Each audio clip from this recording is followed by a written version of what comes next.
Hello बच्चों, क्या हाल चाल।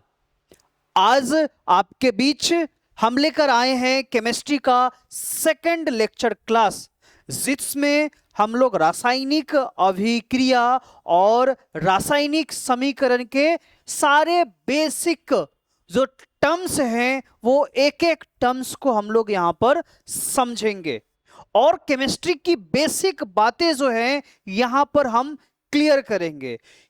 किसी बच्चे का अगर केमिस्ट्री में बेसिक इनकम्प्लीट है तो इस क्लास से वो कंप्लीट करके केमिस्ट्री को बेसिक से एडवांस तक समझ सकते हैं।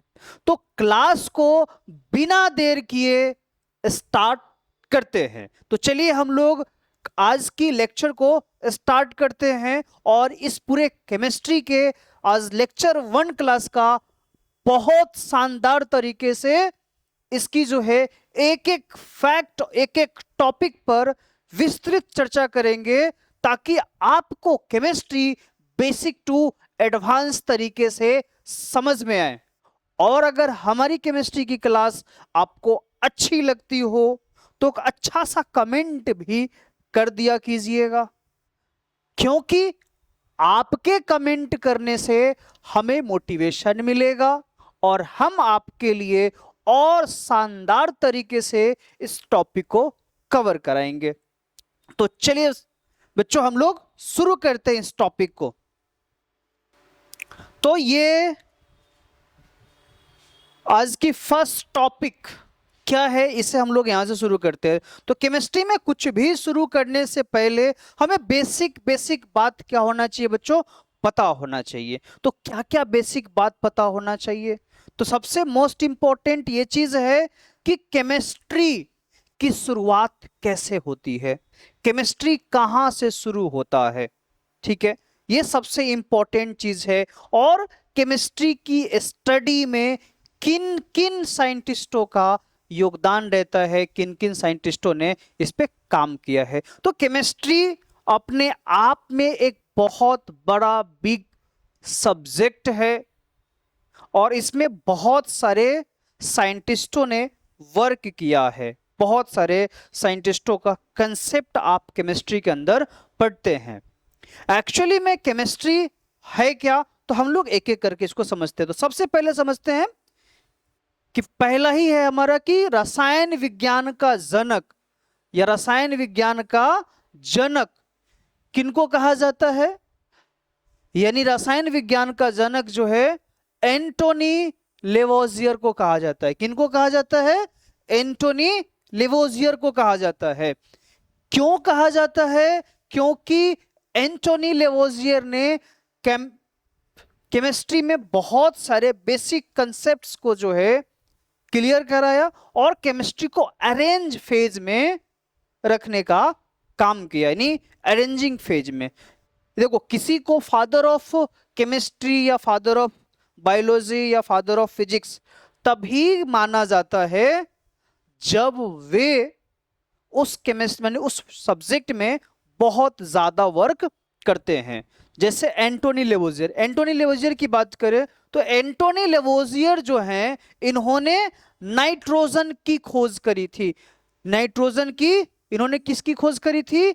नाइट्रोजन की खोज करी थी, यानी नाइट्रोजन एलिमेंट की खोज करी थी, नाइट्रोजन तत्व की खोज करी थी। तो यहां पे समझ में आया बच्चों की एंड फादर ऑफ केमिस्ट्री कौन है और इनको फादर ऑफ केमिस्ट्री क्यों कहा जाता है।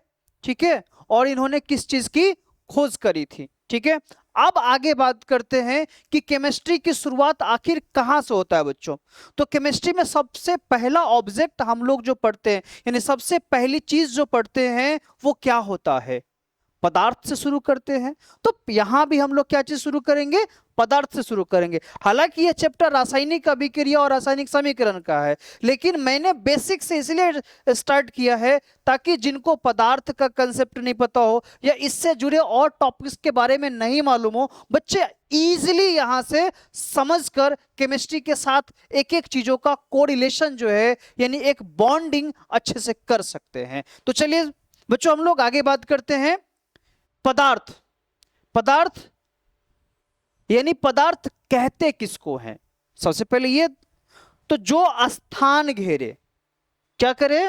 जो स्थान घेरता हो, जिसमें जिसका कुछ द्रव्यमान हो, जिसका कुछ आयतन हो, उसे क्या कहेंगे? पदार्थ कहेंगे। जैसे ये एक मार्कर, इसको अगर हम यहां पे रखेंगे बाबू, तो ये क्या करेगा?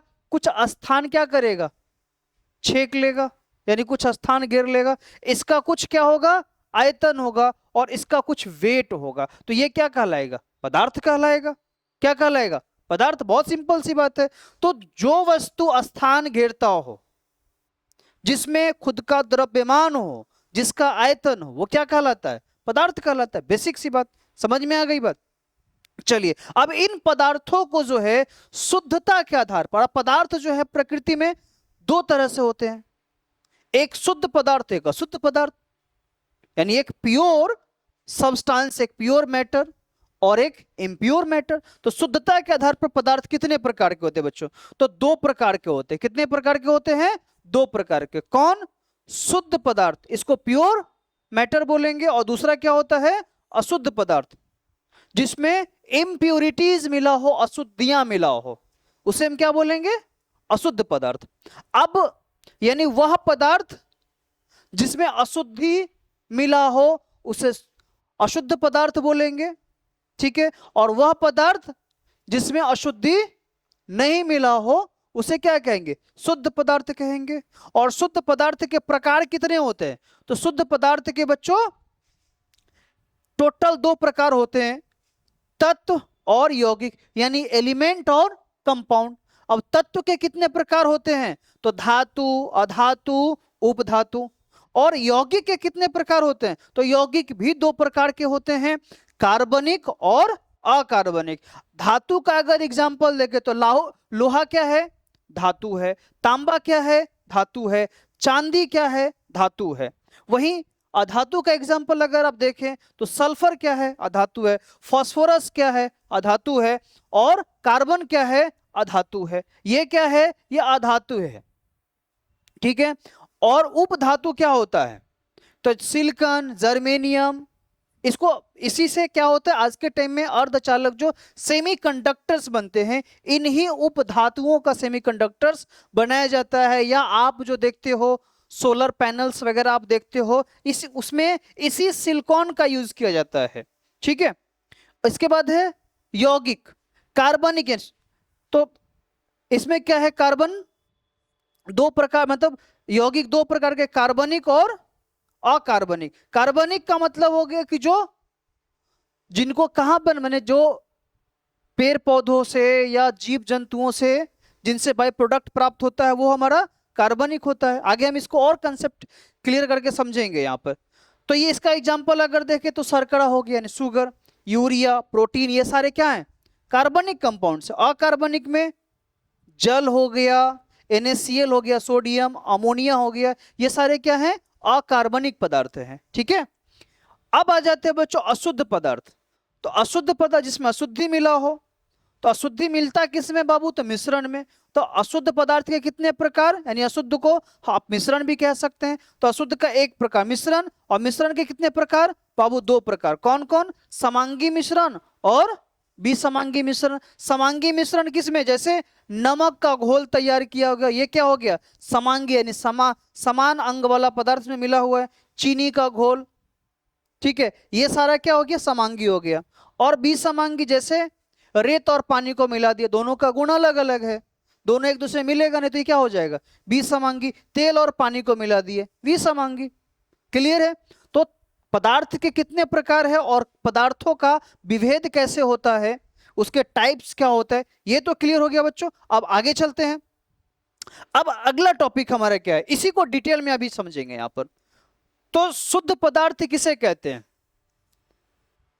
जो बच्चे, जो अगर आप नोट कर रहे हो तो आप क्या कर सकते हो, यहां पर इसको जो है बच्चों जूम करके, यानी आप पॉज करके जो है क्या कर सकते हैं, आप इसको क्या कर सकते हो? नोट कर सकते हो। अब हम यहां पर देखें कि शुद्ध पदार्थ किसे कहते हैं। शुद्ध पदार्थ क्या होता है बच्चों? तो जो पदार्थ, यानी जिस पदार्थ की संरचना, निश्चित हो, जिस पदार्थ की संरचना क्या हो, निश्चित हो, और जिनमें एक ही प्रकार के, यानी जो एक ही प्रकार के कण से बने होते, इसे क्या कहते हैं, शुद्ध पदार्थ। यानी वह पदार्थ जिनकी संरचना निश्चित हो और जो एक ही प्रकार के कण से मिलकर बने होते हैं, उसे क्या कहेंगे, शुद्ध पदार्थ कहेंगे। क्या कहेंगे बाबू, शुद्ध पदार्थ कहेंगे। अब शुद्ध पदार्थ का जो है टाइप्स मैंने बताया था। अब इन सब का डेफिनेशन अगर हम लोग देखें तो क्या क्या है, तो तत्व किसे कहेंगे बाबू, तो तत्व वे पदार्थ जो एक ही प्रकार के, यानी तत्व किसे कहेंगे, वे पदार्थ, तत्व को देख लीजिए, वे पदार्थ जो एक ही प्रकार के परमाणुओं से मिलकर बने होते हैं, यानी एक ही तरह के परमाणु से मिलकर बना होगा, उसे क्या कहेंगे, तत्व कहेंगे। क्या कहेंगे बाबू, तत्व कहेंगे। उसे क्या कहेंगे, तत्व कहेंगे। ठीक है, उसे क्या कहेंगे, तत्व कहेंगे। अब आगे बात करते हैं तत्व के प्रकार कितने होते हैं बाबू, तो तत्व के टोटल 3 प्रकार है। अभी हमने जस्ट बताया। तो पहला क्या है, धातु, यानी वे तत्व जो समानतः ठोस अवस्था में मिलते हो, जिसमें धातुई चमक हो और जो विद्युत और उष्मा के सुचालक हो और जो इलेक्ट्रॉन त्याग करता हो, उसे क्या कहेंगे, धातु कहेंगे। ठीक है, जैसे अधातु, अधातु किसको कहेंगे, वह तत्व, यानी सॉरी, वह तत्व जो सामान्यतः ठोस या गैसीय अवस्था में मिलते हैं और जो विद्युत का कुचालक होता है। क्या होता है, विद्युत का कुचालक होता है, सिवाय किसको छोड़कर, सिलिकॉन को छोड़कर। सिलिकॉन क्या होता है, विद्युत का, सॉरी ये ग्रेफाइट विद्युत का क्या होता है, सुचालक होता है। ठीक है, क्लियर है कंसेप्ट। इसके बाद है उपधातु। उपधातु क्या होता है, तो वे पदार्थ जिनके गुण या वे तत्व जिनके गुण धातु और अधातुओं के बीच होता है, यानी उसमें धातु का भी गुण और अधातु का भी गुण जो है मौजूद रहता है। ठीक है, तो उस पदार्थ को हम क्या बोलेंगे, उपधातु बोलेंगे। क्या बोलेंगे उसको, उपधातु बोलेंगे। तो ये बच्चों टाइप्स था हमारा तत्व का। तत्व के बाद अब आ जाते हैं हम लोग यौगिक। यौगिक कितने तरह के होते हैं, तो यौगिक भी बच्चों 2 तरह के होता है। कौन कौन, कार्बनिक यौगिक, कौन कौन होता है बाबू, कार्बनिक यौगिक, और दूसरा अकार्बनिक यौगिक। यानी वो यौगिक जिसमें कार्बन और हाइड्रोजन प्रायः मिलते हो, मौजूद होते हो, उसे क्या कहेंगे, कार्बन यौगिक। यानी जो कार्बन और हाइड्रोजन से बने होते हैं, जो अक्सर कार्बन से बने होते हैं, उनको क्या कहेंगे, कार्बनिक यौगिक कहेंगे। क्या कहेंगे उसको, कार्बनिक यौगिक। अकार्बनिक यौगिक वह यौगिक जिसमें कार्बन बिल्कुल प्रेजेंट नहीं होता है। ठीक है, उसे क्या कहेंगे, अकार्बनिक यौगिक। क्या बोलेंगे बाबू, अकार्बनिक यौगिक। क्लियर हुआ। जैसे अकार्बनिक यौगिक में देखिएगा, जल H2 इसमें कार्बन है, नहीं है। सोडियम क्लोराइड NaCl कार्बन है, नहीं है। अमोनिया NH3 कार्बन है, नहीं है। तो ये क्या कहलाएंगे, अकार्बनिक यौगिक। कार्बनिक यौगिक को देखेंगे, शर्करा, यूरिया यानी CH4 या CH3, C6H12O6, इन सब में क्या है, कार्बन प्रेजेंट है। तो ये क्या कहलाएंगे, ये सारे के सारे कहलाएंगे कार्बनिक यौगिक। यानी जिसमें कार्बन, जो कार्बन से मिलकर बना हो, वो कार्बनिक यौगिक होता है। कोई दिक्कत, एकदम स्पष्ट तौर पे क्लियर हो गया। तो अब आगे बात करते हैं, अब है मिश्रण। मिश्रण कितने प्रकार के, प्रकार तो हम बता चुके हैं बाबू। तो मिश्रण कहते किसको है, तो वह पदार्थ जो 2 या 2 से अधिक पदार्थों के भौतिक रूप से, यानी भौतिक रूप के मिलने से बनता है, उसे क्या कहते हैं, मिश्रण कहते हैं। इसको किसी भी अनुपात में क्या कर सकते हैं, मिला सकते हैं, लेकिन यौगिक बनाने के लिए उनको एक निश्चित अनुपात में मिलाया जाता है। ठीक है ना। यौगिक का डेफिनेशन एक निश्चित अनुपात में मिलने से, यानी कहने का मतलब यौगिक का डेफिनेशन हमने नहीं देखा था। यौगिक का डेफिनेशन यानी वह पदार्थ, यानी वे पदार्थ या वे शुद्ध पदार्थ जो 2 या 2 से अधिक तत्वों के रासायनिक संयोग से निश्चित अनुपात में मिलने से बनते हैं उसे क्या कहेंगे? यौगिक कहते हैं। और मिश्रण, इसको किसी भी अनुपात में क्या कीजिए? मिला दीजिए। जैसे जैसे मान लीजिए कि आप बालू और पानी मिला दीजिए, गिट्टी, कुछ भी, मतलब उसको पानी और तेल मिला दीजिए, ठीक है ना, तेल मिला दीजिए, क्या बनेगा? ये मिश्रण तैयार होगा। इसको किस रेशियो में रखना है कोई जरूरत नहीं है, किसी भी रेशियो में आप इसको रख दीजिए। तो मिश्रण को रखने के लिए किसी रेशियो की जरूरत होती नहीं है, ठीक है। बिना रेशियो के जरिए क्या कर लेते हैं हम लोग? इसको कंप्लीट कर लेते हैं। चलिए आगे। मिश्रण कितने तरह के? तो दो तरह के, समांगी मिश्रण और विसमांगी मिश्रण। कितने तरह के बाबू? समांगी मिश्रण और विसमांगी मिश्रण। समांगी मिश्रण किसको कहते हैं? तो वे मिश्रण जिनके घटक समान रूप से क्या होते हैं? मिले होते हैं। जिनके जो भी घटक होते हैं वो क्या होते हैं? इक्वल फेज में समान रूप से क्या होते हैं? मिले होते हैं। तो उसे क्या कहते हैं? मिश्रण कहते हैं। क्या कहते हैं?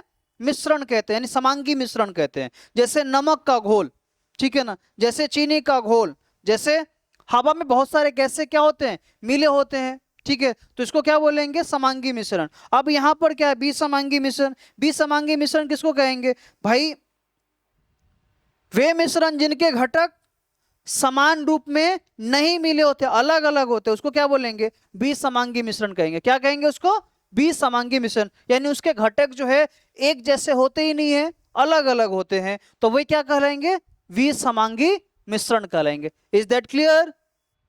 कंसेप्ट समझ में आया? पने सबका डेफिनेशन भी मैंने बता दिया। हालांकि ये टॉपिक आपको 9th में पढ़ना होता है, लेकिन मैं बेसिक से स्टार्ट किया हूं ताकि आपका एक एक चीज क्लियर होता चले। क्लियर है बाबू? समझ में आ गया है? बहुत बढ़िया। चलिए तो आगे बढ़ते हैं। अब आगे हमारा है शुद्ध पदार्थ। इसका डेफिनेशन हम लोगों ने देखा है। अब यहां पर देखो, ये क्या है? सोना। तो सोना में कोई अशुद्ध पदार्थ तो बना मिला नहीं होता है, ठीक है, यानी इसकी एक निश्चित क्या होती है? आकृति होती है, ठीक है ना। तांबा, इसकी भी क्या होती है? निश्चित आकृति होती है। जल, ठीक है, ये भी क्या होता है? शुद्ध पदार्थ से बना होता है। और सोडियम, ये क्या है? सोडियम क्लोराइड यानी नमक। नमक भी क्या है? एकदम, ये सारे के सारे शुद्ध पदार्थ होते हैं, सब्सटेंस होते हैं, ठीक है ना। यानी वे पदार्थ जिनकी संरचना क्या होती है? निश्चित होती है, जिसमें केवल एक ही प्रकार के कण क्या होते हैं? पाए जाते हैं, उसे क्या कहते हैं? शुद्ध पदार्थ कहते हैं। क्लियर है? यानी हमने इंफोग्राफिक्स के जरिए पहले आपको अच्छे से टाइप्स बता दिया, अब एक एक करके सारे टर्म्स को हम लोग यहां पर क्लियर कर रहे हैं। क्लियर? समझ में आया बच्चों? अब आगे बढ़ते हैं। अब आगे क्या है? अशुद्ध पदार्थ। अब देखिए हवा, इसमें देखो तेल और पानी को मिला दे तो तेल क्या हो गया? ऊपर जम गया। यहां पर क्या हो गया? तेल ऊपर चला आया और पानी नीचे। तो तेल और पानी हवा में और गैसेस मिले होती हैं। इसमें नमक और नमक का घोल, पानी में क्या कर रहे हैं? नमक का घोल डाल रहे हैं, ठीक है ना। तो ये क्या बन जाएगा? ये अशुद्ध, ये प्योर पदार्थ रहेगा क्या? नहीं, इम्प्योर रहेगा, यानी अशुद्ध पदार्थ। रेत और पानी को मिला दिया, बालू को इसमें क्या कर दिया? डाल दिया, तो ये क्या है? ये सारे के सारे अशुद्ध पदार्थ, यानी अशुद्ध पदार्थ, या इसको मिश्रण कह लीजिए। क्लियर? आगे नेक्स्ट, शुद्ध पदार्थ के टाइप्स। मैंने पिछले क्लास में आपको बताया कि शुद्ध पदार्थ दो तरह के होते हैं, इसके टाइप्स मैंने आपको बता दिया है। इस टॉपिक को हम लोग आगे करते हैं, ठीक है ना। मेटल्स भी मैंने बताया आपको कि वे तत्व जो सामान्यतः चमकीले, यानी वे तत्व जो सामान्यतः कठोर, चमकीले, आघात वर्धनीय, तन्य, उष्मा और विद्युत के अच्छे चालक होते हैं, उसे क्या कहते हैं? धातु कहते हैं। यानी जिसमें चोट सहने की क्षमता हो, जिसको पीटने पर जो है एक टन टन की आवाज, एक धातुई आवाज है, उसमें एक चमक हो और इलेक्ट्रिसिटी का क्या हो? गुड कंडक्टर हो, उसे क्या कहेंगे? धातु कहेंगे। जैसे लोहा, तांबा, चांदी, सोना, ये सारे क्या हैं? मेटल्स हैं। क्या है ये? मेटल्स। ये सारे के सारे इलेक्ट्रिसिटी के गुड कंडक्टर भी हैं, ये चमकीले भी होते हैं, ये इन पे प्रहार किया जाता है तो भंगूर नहीं होते, यानी चूर चूर नहीं होते, टूटते नहीं है, ठीक है ना। और इनके लंबे तार भी खींचे जा सकते हैं, इनके लंबे तार बनाए जा सकते हैं। और ये उष्मा और विद्युत के क्या होते हैं? सुचालक होते हैं, यानी इससे इलेक्ट्रिसिटी क्या कर सकती है? फ्लो कर सकती है। और हीट भी क्या कर सकता है? फ्लो कर सकता है। जैसे आप जो है एक अलाव जलाते हैं और उसमें लोहा की रड जो है आप रख देते तो क्या होता है? लोहा की रड जो है यहाँ पे गर्म होता है, धीरे धीरे धीरे धीरे पूरा करके पूरा लोहा गर्म हो जाता है। कैसे? क्योंकि उसमें क्या होता है? हीट फ्लो करता है, इस वजह से क्या होता है? वो गर्म हो जाता है। क्लियर? कंसेप्ट समझ में आ गया? नेक्स्ट, अब आगे बात करते हैं नॉन मेटल्स। नॉन मेटल्स क्या होता है? तो आप धातु का उल्टा कर लीजिए, यानी जो उष्मा और विद्युत के कुचालक हो, क्या हो? जो उष्मा और विद्युत के कुचालक हो, बैड कंडक्टर्स हो, ठीक है ना। और धातुओं जैसा गुण उसमें ना दिखाई देता हो, उसे क्या कहेंगे? अधातु कहेंगे। क्या कहेंगे? अधातु। जैसे सल्फर, फास्फोरस, कार्बन, ऑक्सीजन, ये सारे क्या हैं? अधातु हैं। क्या है बाबू? अधातु। क्लियर हुआ? मजा आया कि नहीं आया? यहां तक टॉपिक क्लियर है आपका? गुड। अब आगे बढ़ते हैं। अब अगला टॉपिक क्या है हमारा? उपधातु, यानी वे धातु जिनमें धातु और अधातु दोनों के कुछ ना कुछ गुण क्या होते हैं? मिलते हैं, उसे क्या कहते हैं? उपधातु कहते हैं। क्या कहते हैं? उपधातु। जैसे सिलिकॉन, जर्मेनियम, आर्सेनिक, बोरॉन, ये सारे के सारे क्या हैं? उपधातु हैं। क्या है ये? उपधातु। सॉरी, इसको हटा देंगे अब। उप सिलिकॉन, जर्मेनियम, आर्सेनिक, ये सारे के सारे क्या है? उपधातु है, जिसमें धातु का भी गुण और अधातु का भी गुण मिलता है। अब कंपाउंड, यौगिक, यानी वे पदार्थ जो दो या दो से अधिक तत्वों के निश्चित अनुपात में रासायनिक संयोग से बनते हैं, उसे क्या कहते हैं?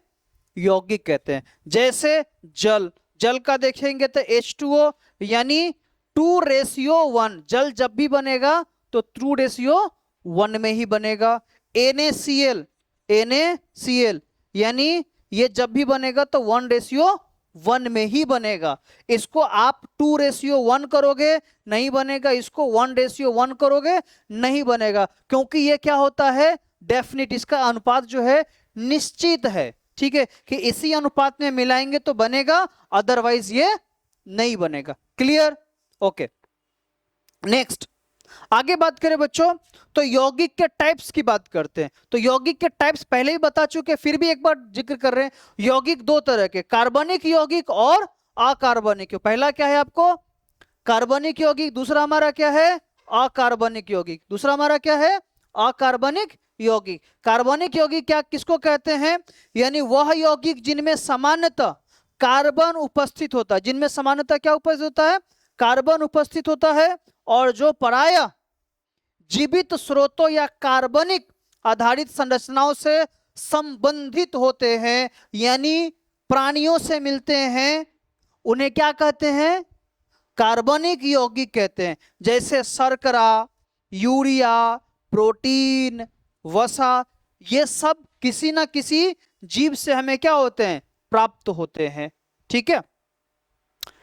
प्रोटीन हो गया तो प्रोटीन हमें सब्जियों से मिल जाता है, ठीक है, तो ये हमारा क्या हो जाता है? कार्बनिक यौगिक हो जाता है। नेक्स्ट बात करें बच्चों तो अगला है हमारा अकार्बनिक यौगिक। अकार्बनिक यौगिक यानी इनऑर्गेनिक कंपाउंड। क्या है?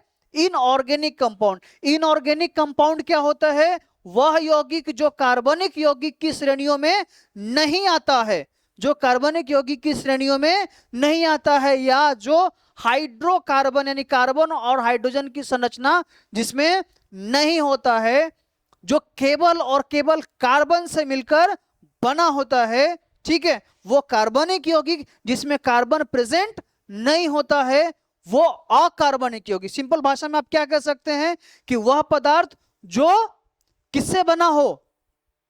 कार्बन से बना हो वो कार्बनिक यौगिक, जो जिसमें कार्बन प्रेजेंट ना हो वो कार्बन अकार्बनिक यौगिक। सिंपल सा, ठीक है ना। इसको और डिटेल में जानेंगे तो और इसमें बहुत सारी प्रॉपर्टीज होगी, उसके बेस पर हम कार्बनिक यौगिक और अकार्बनिक यौगिक को हम क्या कर सकते हैं, डिफरेंसेस कर सकते हैं, उसमें अंतर कर सकते हैं। क्लियर है। नेक्स्ट अगर बात करें इसका एग्जाम्पल, तो जल, ये सारे एग्जाम्पल्स क्या हैं, जल आप देखेंगे सोडियम क्लोराइड, अमोनिया, HCl, ये सारे के सारे क्या हैं, अकार्बनिक यौगिक, क्योंकि इसमें कार्बन प्रेजेंट है ही नहीं। क्लियर है। नेक्स्ट आगे बात करते हैं मिश्रण। तो मिश्रण भी कितने तरह के होते हैं बच्चों, 2 तरह के, अभी जस्ट बताया था मैंने। डेफिनेशन देखते हुए चलते हैं।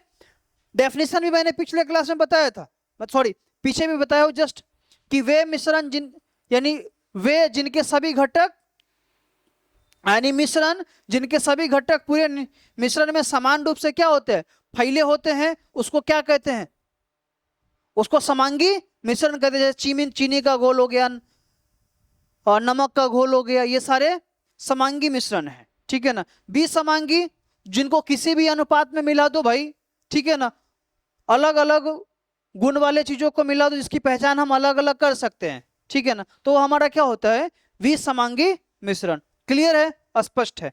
अब ध्यान रखना है, अगर अब यहां से ये बेसिक बात हो गई हमारी समाप्त, अब यहां से हम लोग जो 10th की जो टॉपिक है यानी रासायनिक अभिक्रिया और समीकरण, तो इस टॉपिक को यहां से कवर करेंगे। लेकिन उससे पहले बच्चों आपको क्या करना होगा कि ये जितने भी कुछ एलिमेंट्स हैं, hydrogen, helium, lithium, beryllium, boron, carbon, nitrogen, oxygen, fluorine, neon, sodium, magnesium, इन सब का संकेत और इनका एटॉमिक नंबर आपको याद कर लेना होगा। क्या करना होगा, इनको याद करके आपको रखना होगा, ठीक है। ये सारे कैसे दिखते हैं, तो आपको यहां पर दिख रहा है कि ये कैसे विजिबल है, मतलब जिस तरह से ये दिख रहे हैं उसी प्रकार के ये सारे के सारे ये एलिमेंट्स होते हैं। क्लियर है।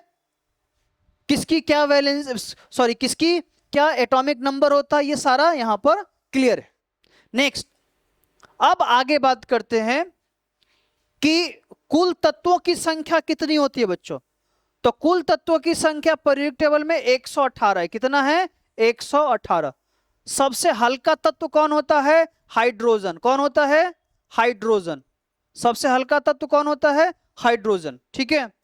प्राकृतिक तत्व, प्रकृति में कितने तत्व प्राप्त हुए हैं, 98। प्रकृति में कितने, 98, जिसमें से धातुओं की संख्या कितनी है, 93। धातुओं की संख्या कितनी है, 93। अधातुओं की संख्या कितनी है, 18। अधातुओं की संख्या कितनी है, 18। और उपधातुओं की संख्या कितनी है बाबू, तो 7। कितनी है, 7। और सबसे यानी सर्वाधिक उपलब्ध तत्व कौन सा है, जो सभी जगह पर मिल जाता है, तो वो है ऑक्सीजन। कौन है, ऑक्सीजन। और सर्वाधिक उपलब्ध धातु कौन सा है, जो सब जगह आराम से मिल जाता है, वो है एल्युमिनियम। और सबसे हल्का तत्व तो मैंने बता दिया, सबसे हल्का तत्व कौन होता है, हाइड्रोजन। और सबसे भारी तत्व कौन होता है, तो अर्सियम होता है। कौन होता है, अर्सियम। इसके बाद सबसे हल्का धातु कौन होता है, लिथियम। सबसे हल्का धातु लिथियम। द्रव अवस्था में धातु, द्रव अवस्था में पाया जाने वाला धातु कौन कौन है, पारा, मरकरी, इसी को पारा मरकरी कह सकते हैं। द्रव अवस्था में पाया जाने वाला अधातु कौन है, ब्रोमीन। धातु में कौन हो जाएगा, पारा या मरकरी कह लीजिए उसको। द्रव अवस्था में पाया जाने वाला कौन हो जाएगा, ब्रोमीन हो जाएगा। थोड़ा ब्लर है, नहीं दिख पा रहा होगा, कोई बात नहीं, मैं बता दे रहा हूं। विद्युत का अच्छा सुचालक कौन है, सोना यानी चांदी, कॉपर और एल्युमिनियम। ये जो है यानी सोना, चांदी, कॉपर, ये सारे क्या है, विद्युत के अच्छा सुचालक है। क्या है, विद्युत के अच्छा सुचालक है। और विद्युत का सुचालक अधातु कौन है, तो ग्रेफाइट है। कौन है बाबू, तो ग्रेफाइट है। और हड्डियों और दांतों का निर्माण किसके वजह से होता है, यानी हड्डियों में कौन सा धातु प्रेजेंट रहता है, तो वो हमारा कौन सा होता है, कैल्शियम। कौन होता है, कैल्शियम। और सबसे क्रियाशील धातु कौन सा होता है, तो सीजियम होता है। कौन सा होता है, सीजियम होता है। कौन सा, सीजियम। और सबसे क्रियाशील अधातु कौन सा होता है, तो फ्लोरीन होता है। कौन सा होता है, फ्लोरीन होता है। यहां तक क्लियर है बाबू? तो क्लास में हमने बेसिक बात जो है फर्स्ट लेक्चर में रखा है, और नेक्स्ट लेक्चर में आपके लिए हम रासायनिक अभिक्रिया, यहां से हम 10th के टॉपिक को शुरू करेंगे कि रासायनिक अभिक्रिया क्या होता है और उसे हम कैसे कैसे रिप्रेजेंट करते हैं, कैसे उसको लिखा जाता है, ठीक है ना, और उसके कौन कौन से कंसेप्ट्स होते हैं, इस पर हम लोग बात करेंगे। तो आज का क्लास यहीं तक, हम अलविदा लेते हैं। जय हिंद। और कमेंट बॉक्स में जरूर कमेंट में लिखेंगे कि क्लास आपको कैसी लगी। अच्छी लगी हो तो आप जरूर लाइक एंड शेयर कीजिए अपने दोस्तों के बीच, क्योंकि मैं पूरा केमिस्ट्री आपको फ्री ऑफ कॉस्ट पढ़ाने वाला हूं यूट्यूब पे, ठीक है, जिससे आपका बेहतरीन नंबर जो है बिहार बोर्ड में या अदर स्टेट्स के बच्चे हैं तो उन बोर्ड्स में आपको आएंगे। Thank you so much.